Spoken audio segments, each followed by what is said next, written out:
Hola, hoy veremos la tabla periódica. Pero para empezar, ¿qué es?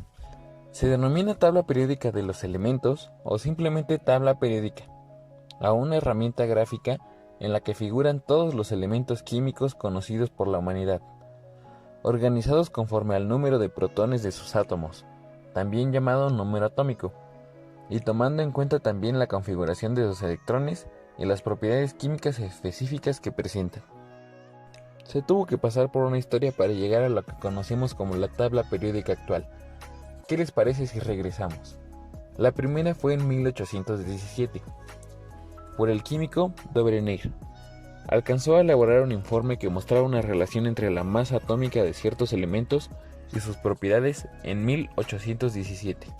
La segunda versión de nuestra tabla se la atribuimos en 1862 a Chanquertis, geólogo francés, que pone en evidencia una cierta periodicidad entre los elementos de la tabla.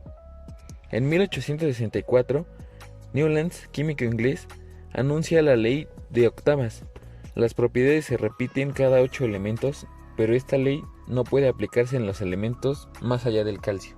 En 1869, Meyer, químico alemán, pone en evidencia una cierta periodicidad en el volumen atómico. Los elementos similares tienen un volumen atómico similar en relación con los otros elementos.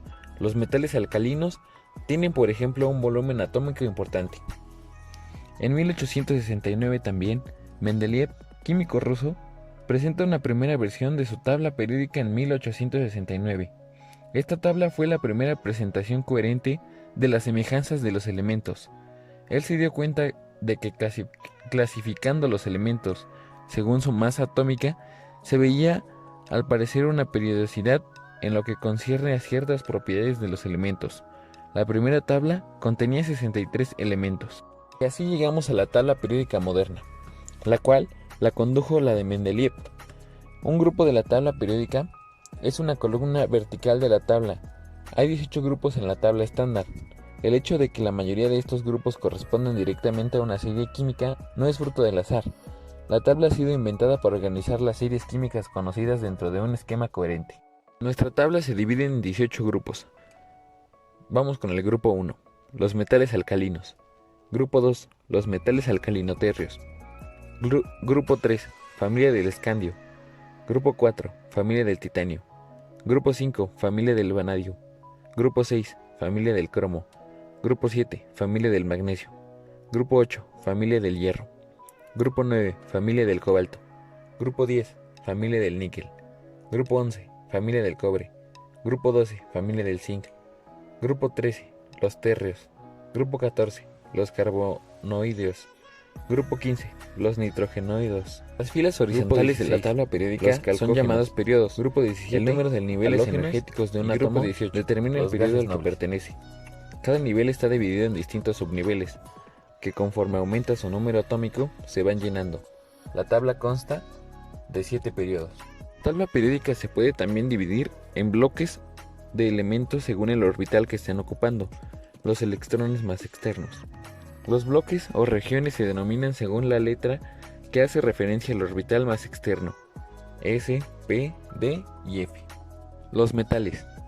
La mayor parte de los elementos metálicos exhibe el lustre brillante que asociamos a los metales. Los metales conducen el calor y la electricidad, son maleables, se pueden golpear para formar láminas delgadas y dúctiles, se pueden estirar para formar alambres.